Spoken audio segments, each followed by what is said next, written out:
Betting for breakfast, Wednesday night, our golf betting show. I'm Mark Drumheller. I'm here with Dave Gleckner and special guest Sean Selby from Corner Pub Sports. And we got a tremendous program lined up for today. I can't wait. We're going to recap the Masters. What a sweat. Matsuyama coming through at the end with the victory. And then, of course, we're going to look at RBC Heritage. We got plenty of winners lined up, outrights, matchups, round one leaders. I got a couple long shots there. Can't wait to get into it. Very unique course. Going to be a lot of fun.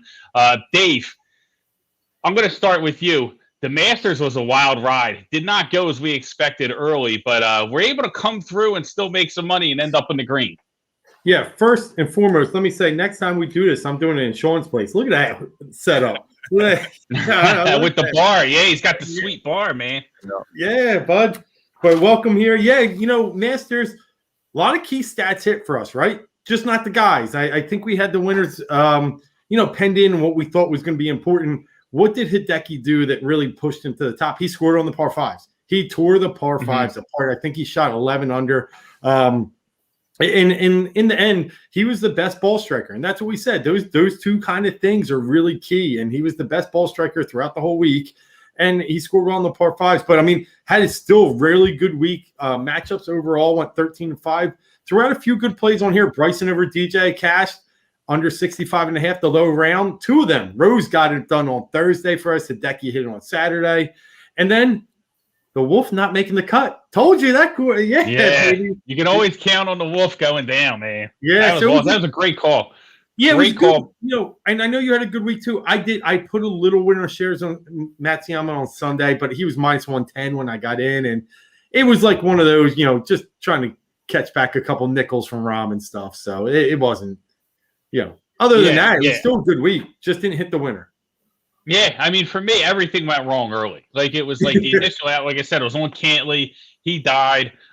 He died early, like ripped off the Band-Aid on that one. Was on Rahm, and he kind of sputtered. And that was one of the nice surprises of Sunday, I thought, for me, was Jon Rahm shooting up the leaderboard. I think he ended up -6 on the day.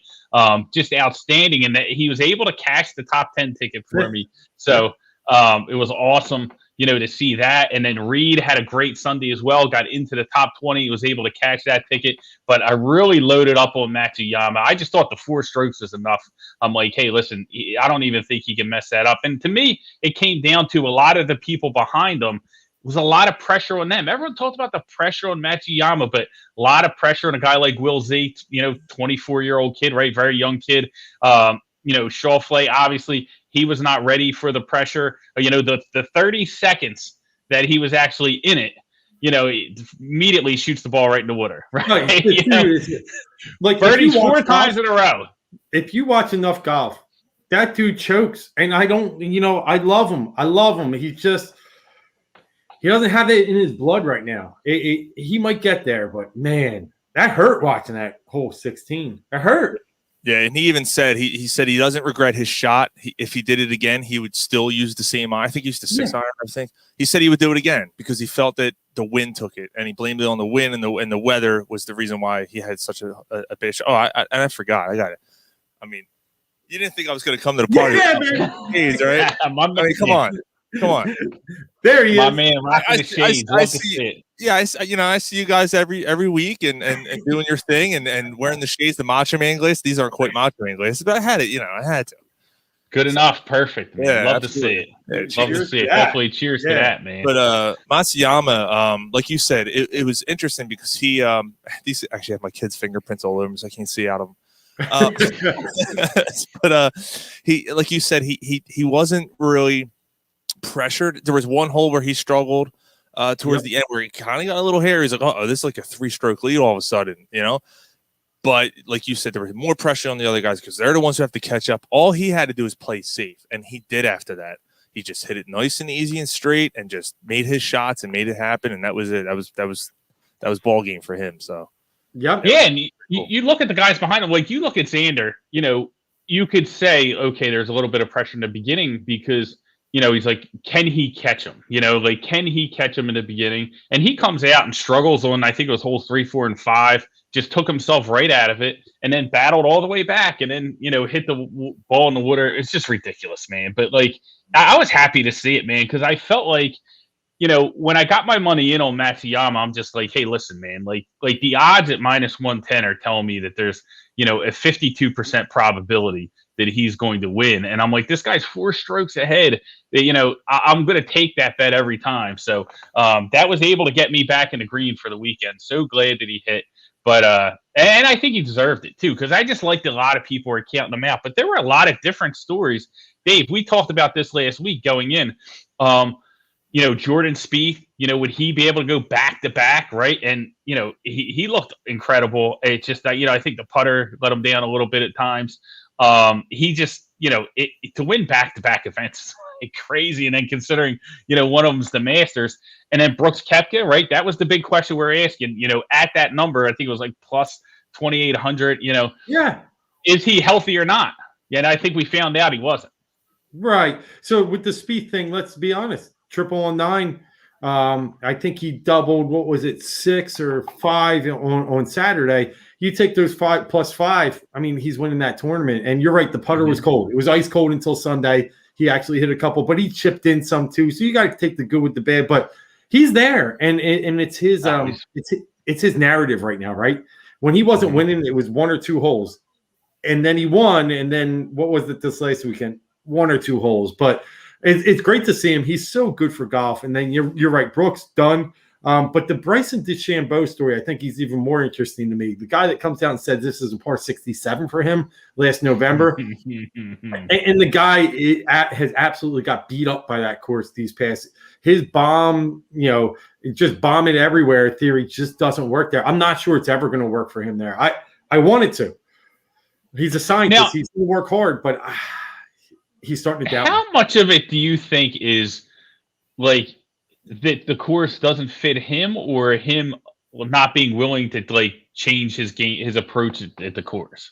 I honestly think it's actually performance. I mean, his driving wasn't terrible in November. His wedges were, and then you get to this week and his putting's terrible. So I just don't. I think he's been putting too much pressure on himself. I think he can win there. I actually think he has like that works there. Driving the ball along works there. One of the things we talked about is how, I think, I'm not sure if it was you or Chris brought it up, but how, putting is really, an underrated quality of his. Like, it's been a little bit of a strength for him.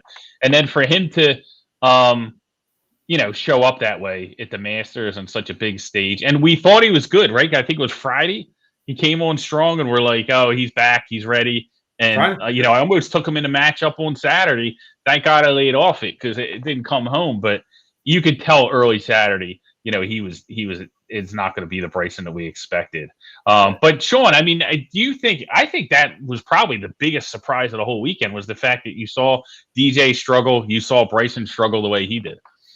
Yeah, and I agree with Dave. I think a lot of it has to do with performance. The guy has all the skills, the makeup to do it. I mean, I don't know if there's a harder worker. I mean, you see him, all these guys, first of all, are taking millions of practice strokes, but he just doesn't stop. I mean, he wants to be the best in the world. I think it's more, I don't know if it's physical, combination, physical, mentally. It's just the pressure on him. I mean, the Masters, I think now he hasn't finished in the top 20 and 25 in his 5 Master appearances now.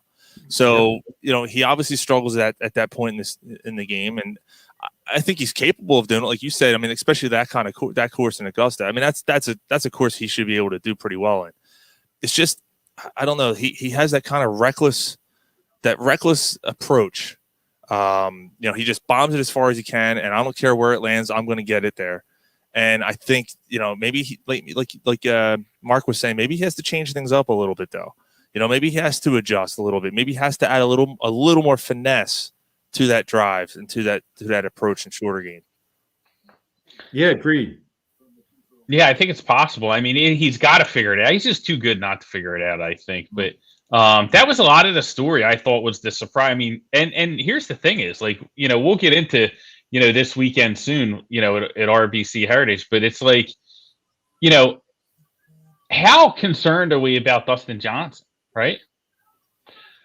like, to be honest, like I think in the beginning we're just kind of like, okay, like, but now it's like, he's a hard guy to back at this point, right? With the way he's been playing recently. I don't know. I don't, it's hard for me personally to count him out, especially this weekend coming up. I think this is a course that might fit his game pretty well. If he's one of my favorites, we'll find out later. I mean, he's obviously, I guess when you look at the odds, he's kind of up there. Mm-hmm. I don't know. It's hard for me to count him out. Golf is such a funny sport with that. One day you're doing well, and the next day you don't. I mean, your wedges might make or break you one weekend. Maybe this is the weekend that works out for him. He hits everything. It's hard for me to count him out. He's way too talented. Yeah. So with him, Drums, I mean, I'm looking at it, and I think it's crazy that he's the second favorite.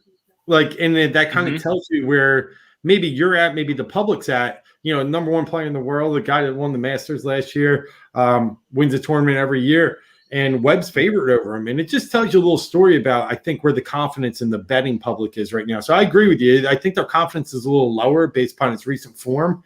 But he's a guy you can't count out for sure. This course may not shape up perfectly for him, but it is one where what I like about DJ is he's patient. And I think if he can just trust his patience here, he's going to be in the mix for sure. Yeah, definitely. And, I know in a lot of books they open these guys even, and we've seen the odds move to make Webb the favorite. Like, I think they're both at plus 1,100 in a lot of spots. And, now we're seeing, Webb almost be the favorite in every book right now.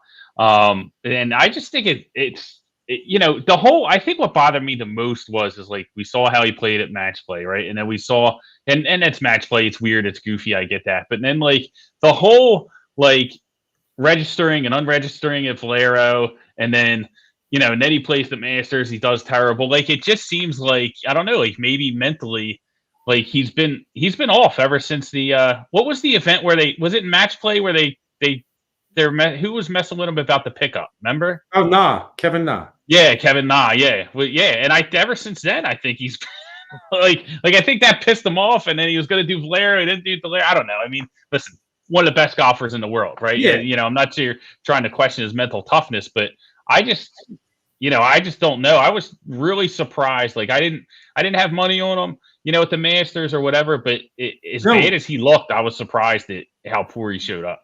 And none of us took him. No, he wasn't. Yeah, stayed away, man. You're not going to win the Masters 2 years in a row. But let me just give fair warning. The guy pulled out, I think it was the 3M Open up in Minneapolis last year. He shot like a 9 on a par 5. He's like, I'm done, right? And everybody's like, oh, this guy. He goes out and wins. I think he wins a WGC and then goes on to win the Masters 2 out of the next 3 weeks. So he's just, when he's down, he's bound to be up. He's a guy. Watch out. Like 1250 is a nice number on him. It really is. Yeah, it's a lot. You know what I mean? It's a lot. So it'll be real interesting to see how it plays out. But let's get into the course real quick. I want to talk about, listen, everybody who's watching, make sure you go over and follow us on YouTube, Heat Ratio Sports Network. Follow their YouTube channel, right? That's where you're going to get the entire episode. You're going to get our picks. You're going to get everything. So go over to the YouTube channel and like and subscribe. That is legitimately and honestly the best way to support us is hit that like button at the YouTube channel and subscribe. Heat Ratio Sports Network. They got a ton of shows doing a lot of great things, Sixers, Flyers, and of course, we bring the sports betting flavor to the network. So make sure you get over there. And once you do subscribe, you get automatically entered for a Yingling, for an opportunity to win the Yingling Aaron Nola prize pack. Look at that right there. You get the beers, you get the baseball, you get the pint glass, the hat, the Yingling hat, the good people of Yingling, offering out these prize packs. So every so often we pick a subscriber and we give them the prize pack. So it's free to enter. You might as well just go over there and subscribe. And that way, maybe you'll come home with the Aaron Nola Yingling prize pack, just in time for the Phillies, man. Just in time for the Phillies, and summertime. Nothing better than watching the game, cold beer, nice Yingling hat, right? Doesn't get any better than that. No, it does not, man. It makes me thirsty on a Wednesday night. Why not? Yeah, definitely. So, exactly. Drink up. So Yeah, and it's like you said, it's perfect timing. We just got through the Masters. You were right in the midst of golf season, baseball season, things heating up. Go subscribe to these guys, man. It's good stuff. Definitely much appreciated. And so let's get into RBC Heritage, and I think this is going to be a real fun weekend when you talk about it. Let's talk about the course first. Heading to Carolina, Hilton Head, beautiful views. You can see the lighthouse, right? Nice coastal ambiance, right? Gets me ready for the shore. That's really what it does. And but it's a short course, right? Very tiny green, so driving accuracy is going to be important. But I think it's going to be a lot of fun, and I think that this gets a lot of players in the mix that might not typically be in the mix because of the way the course is designed. Dave, tell me your thoughts on the course and what type of player we should be profiling, some of the metrics that you're keying in on when you're picking your winners this weekend. Absolutely. I'm going to give you a little overview of the course, some metrics, some key stats, and then I'm going to pass it over to Sean and give you some ideas of where the holes he's looking at, and he's going to give you a little more detail where, really what could be the key holes in this whole weekend. But hey, it's Harbor Town. And we talked about when we got on the show and we just started thinking, hey, I know this course. I mean, you see the yachts out in the water, you see the lighthouse up on 18. It's a beautiful course. If you don't remember, you'll remember real quick as soon as the TV turns on. Drums, you're right, a little shorter from standards, 71-21 yards, par 71. Second smallest greens on the entire PGA Tour. So first things we think is accuracy. So it's going to be a big thing for these players to lay it out there and be able to hit these greens. So greens and regulation, very key stat. Another one, it's not your bomb type of course. They really present a lot of different angles, a lot of different dog legs. It's well laid out with trees. So it's a target type course. And that's what Webb Simpson, he talks about. It's his favorite course and his favorite tournament on the whole tour because it's a thinker's course. He's able to get out there and play golf and play like what it's meant to be, and not just, open, grip, and rip. It's got a lot of really character to it. So it's fun. 18, one of my favorite ones, and I know Sean will get into it. One of the widest fairways you'll see on tour. Still one of the hardest holes out there on this course. So yeah, for me, I'm looking at a few things. I'm looking at greens and regulation percentage. I'm looking at fairways and regulation, or fairways hit, and then strokes gain approach. Very key to me. I'll get into a little bit of strokes gain putting. We'll see how that might factor in a little bit. Webb Simpson was out of control last year, but I'll pass it over to Sean. Yeah, I mean, I think you hit it on the head.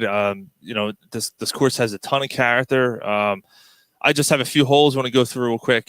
So hole 3, I mean, right off the jump, a couple holes into the round, you're going to be tested. It's 471 yards. There's a tree line on each side. So if you're struggling with your drives to start off to hit the round, guess what? You're in a lot of trouble here because if you slice them like me, it's going to be a long day. I think that's the hardest hole on the course. That might be the number one handicap. It's up there.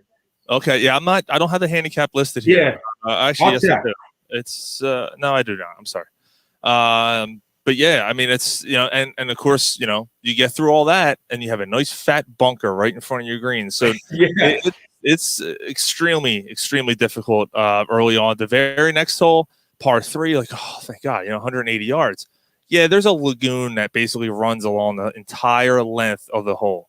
Yep. So again, I mean, your accuracy is going to be tested. Obviously, you're using an iron here. But still, I mean, if you're not accurate, now you're looking at 2 holes in a row there where your tee shot might cost you a couple strokes here. Hole 13, this one is an extremely difficult hole. It's 364. It's 363 yards to the pin. But you really have to be safe with your first and second shots because there's probably one of the biggest bunkers I've ever seen. Guarding the green there. So if you're too far right, you're hitting over that sand and you might be in a little bit of trouble there. And of course 18, which you talked about, one of the hardest holes on the course, but one of the most beautiful. You're right along the water there. You have the lighthouse in the background. I just wanted to bring that one up just for aesthetic reasons. It's just one of the more enjoyable holes in golf, I think. So yeah, there's some of the rundowns of some of the holes in the Heritage course this weekend. So great, very cool Very cool course. And Dave, you brought up the greens and the fact that they're the second smallest on the PGA Tour. And, just to kind of put that in perspective for the viewers, I think the average size is around 6,600 square feet. It's coming in at 3,700. So it's a big difference, man. Like, you have to be a surgeon out there. You talked about how it really favors positional golf, right? You have to be able to know where you can put the ball, and you have to go in there with a plan. You can't just grip it and rip it, right? Accuracy, iron play, scrambling, all that stuff is going to be big. And I think this opens the door for a lot of people. And I think historically at this course, we've seen some long shots win. And I think that that's a sports better. That I think that's what we like. Everyone likes to take a stab at a long shot and hit it. So I think it's going to be a very, very fun weekend. I know last year, right, Webb, I think it was 22 under? He was. Right? But that was in June, and it was a little mixed around because of obviously COVID, all these, the scheduling's been kind of mixed around. One thing I thought was interesting, though, is at the last 10 years, 8 of the last 10 years, the winning score has been 13 under or less. So that just kind of shows you, a little bit more difficult course than you might think. Just because it's short doesn't mean that it's not challenging. And it's going to be fun to watch these guys work themselves through it. Yeah, and good point on the, don't take this for anything, but I mean, the fact of the matter is long shots have won, or at least people that are, not your regular household names. I mean, outside of Webb Simpson, you're going CT Pan in 2019. You're going Satoshi Kodaira in 2018, Wesley Bryan in 2017, Brandon Grace, kind of household name, especially South African golfer, and then Jim Furyk. So, listen, I think it's a little different this year. Europeans have stayed over here with the Masters coming this time of year and PGA Championship coming only a month past the Masters. I think with the travel restrictions and worrying about COVID, you're getting a little bit better of a field this weekend. You got 138 golfers, which is a really nice field. A lot of the top golfers too. So in years past, I think maybe it was a lesser field. I think this year's is a little higher, but I'm with you. It sets up very similar to something like what we saw down in, what was it, the Houston, the Valero. Mm-hmm. You get a lot of variance, and I think you could have a lot of variance here. Yeah, it's definitely going to be a ton of fun, I think. I mean, it's, just to watch these guys, work themselves through it and have to think their way through the weekend. And I'm really interested to see how it starts out, to see if it's a situation of where, somebody gets out early and they're able to kind of set the pace and hold on, or if there's going to be a lot of volatility from day to day. Right. And I think one thing that you were mentioning earlier, Dave, basically just it's a thinker's course.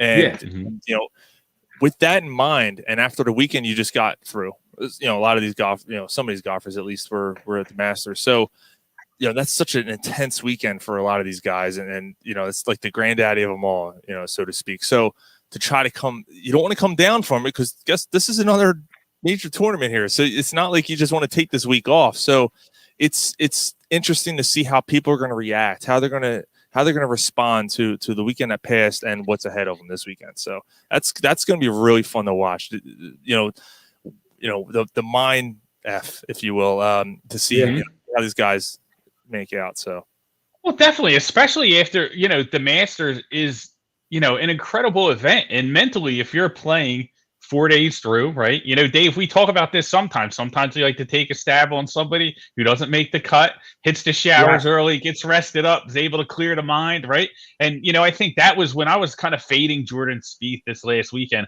It wasn't because, and when I talk about fading him, I mean to win the event, right? Obviously I knew he would perform well.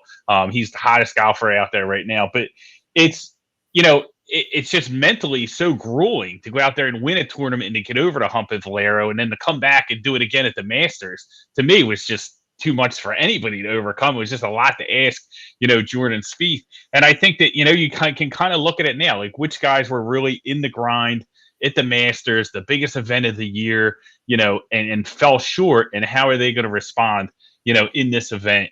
I think that's going to be the most interesting thing. And I think that Thursday is going to tell the story for that. Tomorrow we'll get a good indication in regards to that. But let's get into some of our picks, man. We'll start with the outrights.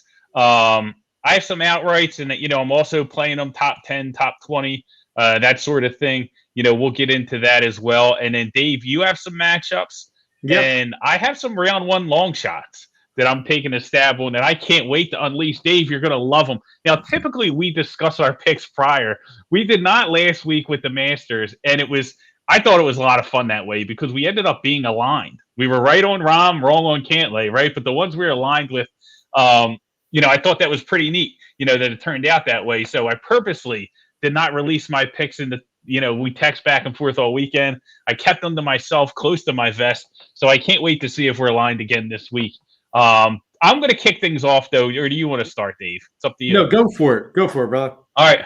I'm going to kick things off, and I'm going to start with, I'll go chalk and then start to go down. And the first guy that I'm playing outright with, to win this tournament outright is Colin Morikawa at plus 1,800. I locked him in top 10 plus 200. Listen, we all know how great this kid is. Driving accuracy, 6th. Stroke gains approach, he's 1st, right? We talked already about how important that's going to be at this course. Greens and regulation, 5th, right? In 2021 alone, starting from January down, already 2 top 7s, wins the workday. He's 18th at the Masters. He's had 24 rounds of golf this year in 2021. Only 11 above 69. 13 of the 24 rounds have been in the 60s. This is a spot for him, I feel like.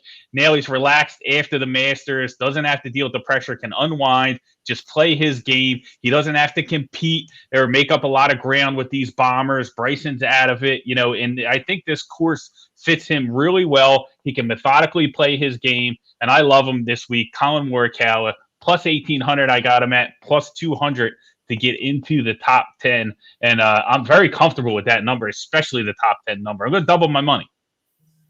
I might as well follow up. I got him too, bud. I really like him this week. I mean, listen, all the numbers that might have made sense for Colin Morikawa to break out the Masters, and it just didn't happen, make just that much more sense here. And you already hit it. Mm-hmm. He's number one in strokes gain approach on the tour this season. He's one of the best pure iron players. He's a guy that, I think this week you're not going to see a lot of driver off the tee with him. He's going to learn the place out there. He's also one of the better putters on tour, very underrated, and putting is a key stat here for me as well. I like Colin Morikawa a lot. I like to always give you a little, high, medium, low range guys, some long shots as well, but someone at the top. As much as I love the web, I love DJ. I think the better value is 1,800 Morikawa. I'm with you. That's where my money's going with one of the top guys. Colin's one of those guys, a little under the radar. I really like how I like him this week too. I'm with you. Yeah, I think people are forgetting on him a little bit. He just, I think he's been a hot pick lately and hasn't delivered in the fashion that people want to see him. Right? Hasn't won since the workday. Ooh, it's still 2021, but I think people expected a better early day performance at the Masters. They expect them to come out much hotter. Didn't happen. But I like him in this spot, man. He finished the Masters pretty well. I actually had top 20 shares on him. He was able to sneak inside of it. I do like how he really rounded his game and rallied up late in that Masters. What do you got, Sean? So mine's not as high up on the charts as you guys, but at 30-1, Abraham Ansir. I'm looking at him. He's extremely accurate. He's second on the tour in fairways hit, and he's 14th right now in greens and regulation. I just look at those numbers. I say, you know what? I think with those safe plays, I guess, with this kind of course, with the obstacles that are going to be facing him, I just like that combination. Like I said, I think he's about 30-1, I believe. So he's not as high as you guys. Morikawa is 20-1, I think. Yeah, I mean, you said it earlier. So obviously, a little more, a little deeper odds for him. But hey, maybe it'll be worth your money. So hey, I love that pick, and there was something about Abraham what I really like. He led this field last year in 2020 at RBC in strokes gained approach. His putter failed him. So, I mean, he is a very accurate iron player. You're 100% on with him. That value is too good at 31. I'll be taking a little bit of action on that too. Good pick. Yeah, he's actually one of my 3. So I'm one answer. I got him at 2,800, and I'm playing him top 20 plus 135. To me, I mean, I'm stealing money here. I feel like taking him top 20 plus 135. It's a great number. I mean, I think, he finished second at the event last year, right? And this is what I liked is, even in finishing second, he shot a 69 on Thursday. Then he comes back with 64, 65, 65. You see that consistency that you want to see. Driving accuracy, we talked about how important that is, right? He's second, 14th greens in regulation. Sean talked about that. Tied for fourth in driving accuracy at the Masters. So, okay, he has history of driving accuracy. That's great, but he was doing it at the Masters as well. He's going to do it at this course. I like everything about Abraham Answer here. I think that, and this is the fun play of it is, and this is kind of why I backed him. I think he's going to come out motivated after that horseshit penalty at the Masters. I'm not lying. Like I think I think that threw him off. And now he's like done with it. And he's like, all right, whatever. Now I'm going to move on. And this is a great way for him to make people forget about it. But that was just a bunch of nonsense. His caddy said, oh, well, the $200,000 camera must have saw a piece of sand or something like that. Like, it was hysterical. But I think he comes out with something to prove, man. I think it really, he feels like, I think that he kind of got the Masters stripped away from him unfairly. And I think he comes out with a point to prove. Abraham Answer. AA, let's get it done. Look at us. All in a little agreement. Two for two. Yeah, a lot of guys. All right, so I'll throw you my mid-range guy, and he's very similar to where Abraham Answer's landing. He's also plus 3,000, and that's Brian Harmon. You saw a guy that was, third after 2 rounds at the Masters, shot double 74s over the weekend. But it's not just what he was doing at the Masters, because that course doesn't really shape up so well for him, but really played well at the match play, and had a couple other tournaments before them playing well. And then when you look at what this course is, it's the architect is Pete Dye. And one of the things that happens at Harbour Town, usually Pete Dye players or people that exceed at or excel at Pete Dye courses excel at Harbour Town. Webb Simpson is one, Matt Kucher is another, Siwoo Kim. In the last 24 rounds at Pete Dye courses, Brian Harmon is actually first in strokes gained total. He's a guy that really does shape up well. Again, not a long hitter, so 7,100 yards really does bring him into this mix. He's a guy I usually like up in Boston, too. He plays well up there in one of those shorter courses. We're talking about accuracy. We're talking about putting. Brian Harmon's, he's that guy. So at plus 3,000 and a guy that's playing hot, I like him. He's one of my mid-range guys I really liked, and I'm going to put a little money on to win at plus 3,000. Excellent call. Big Brian Harmon fan because of I actually had Spieth in the matchup against him on Sunday. So he came through for me good. 74 was perfect. He's my guy. So hopefully he gets you to cash as well in a different way. But Sean, you got someone else for us? Who else you got in the holster? Yeah, he actually. So my mid guy is someone he just mentioned, Matt Kucher. He's just had a pretty good track record at this course. 2019 finished second. 2014 he won it.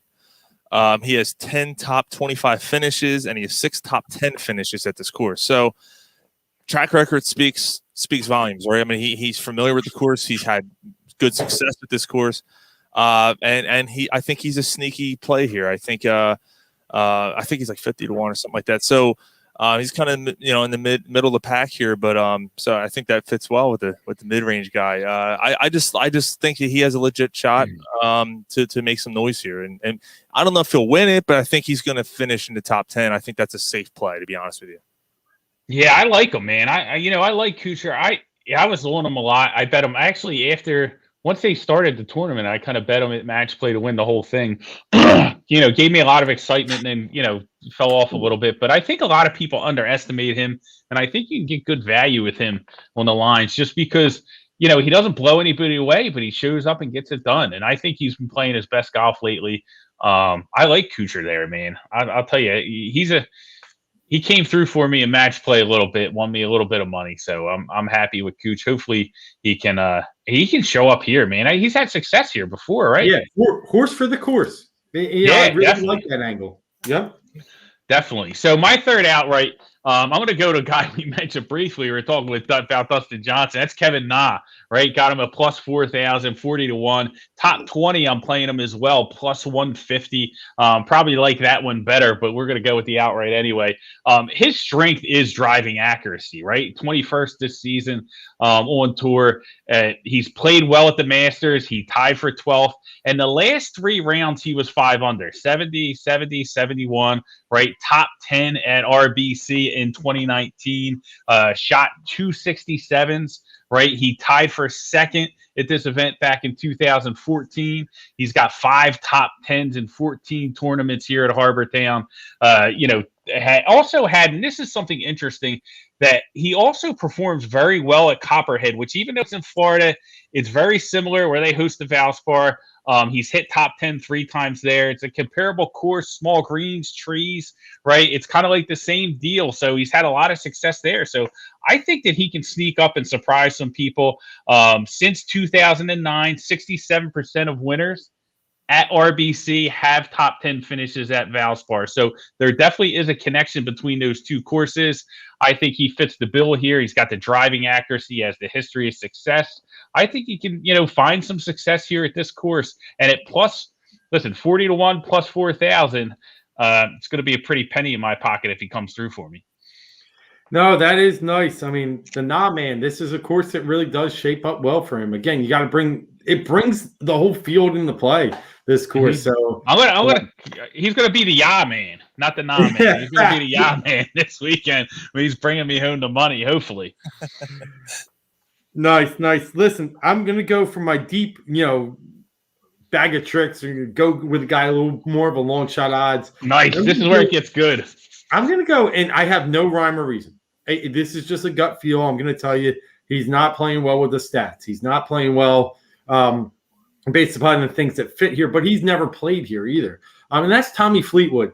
He's at 50-1 odds. He's a guy that hasn't won on the PGA Tour yet. His best finish recently was 10th down to Arnold Palmer, but he's one of those sneaky guys. You get a little bit rolling, and Drums, you talked about a little bit about the Florida Tour. He almost won last year at the Honda. He's a guy that does play well in Florida. Very similar course, like you said. And listen, at a guy that has world-class status like Tommy Fleetwood, and I can get it 50-1. I mean, he's behind guys that that I think just don't have a shot, like Si Woo and Harris English, who are sitting at 3,500. I can get 50-1 on a guy with Tommy Fleetwood's game. I'm going to roll the dice, and I'm just, again, don't have a good feel, don't have a good rhyme or reason, except that Tommy's got to win on the PGA Tour once. Why not now? Love it. Fleetwood Mac. I know. Yeah. I love the name alone, right? It's interesting. I mean, your guys are dead on about the Florida course and this course as well. I mean, there's not a huge amount of elevation changes. It's kind of a smaller setup. So, you guys are definitely onto something there. So my deeper pick here is Ian Pilterier. Okay. He finished 26th at the Masters. So he was right on the brink there. Top 25 there. He had a pretty decent round. Perfect in 10 trips to Harbor Town. He has 5 top 20 finishes, and out of those 5, 4 of them are out of the last 5 seasons. So he's been playing pretty well at this course. So I don't know. It's just again, no rhyme or reason. Just one of those gut feelings. You kind of looking down the list, going, all right, who's had mild success there, and he's one of them. So. I like That's it. What you got to do, man. You look at the stats, see somebody pop, and be like, you know what, man? I'm going to take a stab here, see if it can work for a while. That's why you always got to throw a couple darts, man. I got some long shots for round 1 leader, but what else do you got, Dave? Yeah, no. And one point I want to make, you win this tournament, you win a plaid jacket. I feel like Ian Poulter wears like plaid pants every day, so it might work out really well right on that Sunday. Match well. Yeah, I like it. Drums, I got a couple nice, fun plays. I'll throw one out. You guys throw some others out that you got. But one of the ones I was looking at, and it's going to be a matchup over the whole tournament. And, I'm going against a little bit of the trends here. Kevin Kisner is a guy that does play well here. But I'm taking Charlie Hoffman plus 100. You're getting some plus odds against Kevin Kisner at this tournament. We last saw Charlie Hoffman. He balled out, man. Jordan Spieth just beat him at the Valero, right? I mean, Charlie played great. They both shot 6 under in the final round, and it was one of those that you just got to tip your cap. You got beat. Charlie played awesome. He's not only played awesome there, he was playing awesome coming into this tournament. What I like about him, he's 16th overall in strokes gained approach, while Kisner's sitting at 88th. We've already noted that stat. It's a very big key here. When we look at putting, they're very similar, 62nd and 31st overall. So Kisner has a little leg up on him. But in the end, if Charlie's tucking it a little closer, I think that putting stat comes up. And I'm getting plus odds on a guy that's playing a little better than Kiz. I know Georgia's Kiz's home state. I know this course plays well for him. But the numbers tell me, I mean, I'm getting good value plus 100 with a guy that is way better at strokes gained approach this year. Give me the hot golfer. Give me Charlie Hoffman plus 100. I like it. I like it because I know a lot of people are on Kisner, but I also know some people. I feel like there's a lot of variance. There are people that are on Kisner. They're like, this is it. This is his course. And there are other people that are like, oh, no, like I'm off him. So I think you're on the right side there with Hoffman. I like it. I'm going to get into my round one leader. And the first one, I have 2 of them. The first one, Dave, you're going to love this one, man. I am going with the Gim Reaper. Doug Gim, first round leader, 100 to 1 plus 10,000, whatever you want to call it, right? These are my long shot plays, and I'm doing it not to win the whole tournament. We just got to get them to win Thursday. We want to get that money nice and early.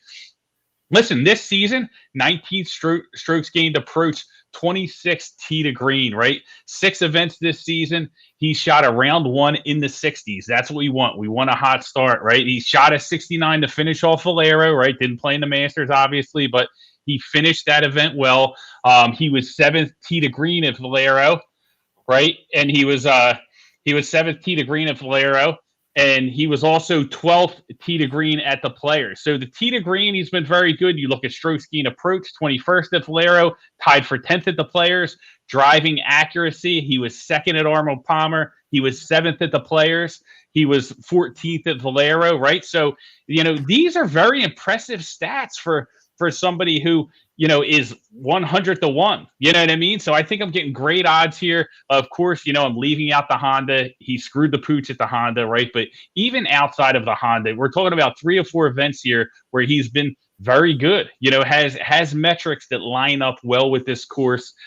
Sundays have been a problem for him, right? We all saw him cave at the Players, the 2 events, I think it was the Players and Arnold Palmer. He shot like 78 and 81 on Sunday. We don't need him to do anything on Sunday. We don't care. The game's over on Thursday for us. He's a very young, talented golfer, I think, in a low-pressure situation here. And I like the Gim Reaper, man. Round 1, I want him top of the leaderboard tomorrow, and we're building a yacht, and we're calling it the Grim Reaper. I love it. And, one of the things I look at when I look at round 1 leaders, and it doesn't always pan out this way, but who tees off in the morning? Usually a little more docile conditions. Gim's going out at 7:22. It's going to be a little soft. It's going to be less wind. No pressure. So I do like to take guys to tee off early. So hey, he does. So good for you. I like it. Yeah.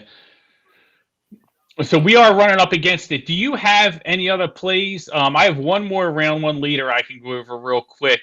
Sean, do you have anything else before we wrap things up? I was just going to say, what about Sergio? He's kind of he's been kind of quiet lately. What if he comes out hot? I don't expect him to finish, top 5, top 10, but like you said, what if he comes out in round 1, kind of plays comfortable and puts up a decent round, and all of a sudden, he's raking in some money for you.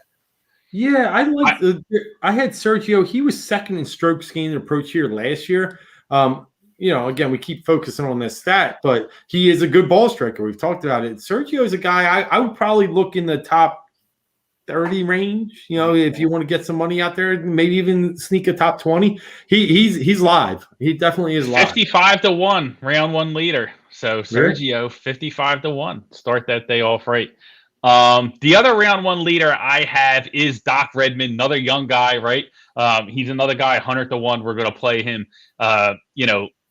Positive strokes gained approach in his last 2 events, positive strokes gained putting his last 3 events. The driving accuracy has to be better, right? That's what we're banking on. If he's able to tame the driver, it's going to be in round 1 where there's no pressure, Dave. We kind of talked about that too. That's what we're banking on here. We just need one good day tomorrow. I think he can play the course. He was third in strokes gained approach in 2020 at RBC, where he just missed the top 20. He ended up, 21st, tied with a bunch of people there. So I think he has a little bit of success at the course. Again, no pressure spot. I'm taking these young guys on Thursday to try and cash in this big ticket. Cool. I got a few more I'll close out with here, Drums. I love big odds. Why not? I mean, you only got to hit it once out of 55 times, once out of this year. So roll it out, and I like it. So I got a couple big odds, not big, but at least some plus odds for you. I'm going to go Lucas Glover, top 40 at plus 110. A guy that, has been playing well. He's 41 years old, but he's a guy that can, we've seen Stuart Sink. He excelled at the Masters. We've seen some of these, more mature, older players that have played well in the tournaments and hung with the young guys. This is one course where if you're picking some of these guys, like we mentioned, Furyk won 5 years ago, and Kucher won a few other years ago. They're not spring chickens. I'll take a guy, one of the older guys playing well, Lucas Glover, plus 110 on a top 40. Just got to make the cut. That's pretty much how I look at it. Another one I like is top OK State player. There's a bunch of them out there. And nice. And I dug a little deep. Let me see if I got this one in here. I got Windham Clark coming up as a plus 300. Let me see. I don't have the other guys lined up who they're playing against, but I'll post it later. But Windham Clark plus 300. He's played here twice, made the cut both times, finished 64th and 54th. Not great high numbers, but you're asking me to beat only one or two other players, and he's 2 for 2 with making cuts. I'll take Windham Clark with a plus 300 odds. And last but not least, I'm actually going to take Will Zalatoris to miss the cut. I know it's not one of those, he's a good player. Spicy. We love Will Zalatoris. I love Will Zalatoris, but that's a lot of emotion. That's a lot of fight coming off last week. You're talking about a guy that is 107th in strokes gained approach this year. His game excels in some of the other areas. Look, plus 260 odds to not make the cut. He's 28 out of 29 in cuts. One day he's going to miss. He is going to miss one day. I mean, I love him. I really do, but I think plus 260, if there's one time to pounce. I like it. Willie Z to miss the cut. Sprinkle a little now. There it is. There you go. That was a good one there. That was I was like, okay. Yeah. Nice. That one, I didn't expect to get Will Z to miss the cut. But especially after the weekend, but he's got a good point. I mean, we talked about it earlier. The emotions coming off the Masters and playing this course and trying to get yourself right to play a more different course and a different approach. I mean, your whole game, not your entire game, but you really have to play it safe here. So it's if you're messed up a little bit mentally and still trying to get over that, you might be in some trouble early here, especially with some of these early holes. I think the second hole is another one. I didn't even talk about that. I think that one's like, a 500 yarder but there's a lot in the way there. I mean, it can get you in a lot of trouble. So if you're already struggling, good luck. Yeah, it'll take you off your game early. You know what I mean? That second hole. And that's going to be the key, man. It'll be interesting to see how Willie Z comes out. But listen, it's going to be a lot of fun. I can't wait. I love the fact that I have these round one leaders lined up in long shots. It's going to make tomorrow a ton of fun. I can't wait. But we got to wrap things up. Dave, do you have any parting thoughts before we get out of here? No, bud. I mean, listen, a lot of good golf. We talked about it coming up when we started this thing right before the Players. I mean, these tournaments, and I'm so pumped that we're getting such a good turnout and so many good golfers golfing at this tournament this weekend. It's going to be fun. You're going to see, I do think you will see a good name win this one. And what I mean by that is a household name. So it's not just going to be one from the dark, but it's going to be a good Sunday. I do think this one goes down to hole 18 on Sunday. I think it's a 1-2 stroke win for the winner. So can't wait. Yeah. Hopefully it's a household name that we got a ticket on. Sean, thank you so much for stopping by, dude. Had a blast. We have to do more of this, definitely. Everybody out there, follow Sean at Corner Pub Sports. Does his show still every Friday night on Facebook. Is that correct? Or do you have your YouTube channel, or is it just Facebook? Yeah, Facebook, Twitter, and YouTube. Perfect. Awesome. Any parting thoughts before we get out of here? I had a blast, and I appreciate you guys inviting me, and I'm looking forward to watching this weekend. It should be a lot of fun. And you look good. It's going to be a blast. I was doing The shades are key, man. Listen, everybody, we appreciate you tuning in. Make sure you like and subscribe Heat Ratio Sports Network on YouTube. We will be back next Wednesday for our golf betting show every Wednesday night, 9:15. And then again on Saturday, we hit everything else. College sports, MLB, NBA, everything on Saturday morning, 10:30 start this weekend. So make sure you tune in there. But the best way to get us, again, subscribe, get notified every time we go live on YouTube. We appreciate you tuning in. We hope everybody wins all their bets this weekend, right? We're going to get a ton of bets, and we're probably going to get a lot of sweats as well, with this golf, this 4-day event. But we're going to have matchups posted live during the week, so make sure you're following us on Twitter. And good luck to everybody. Enjoy the tournament this weekend.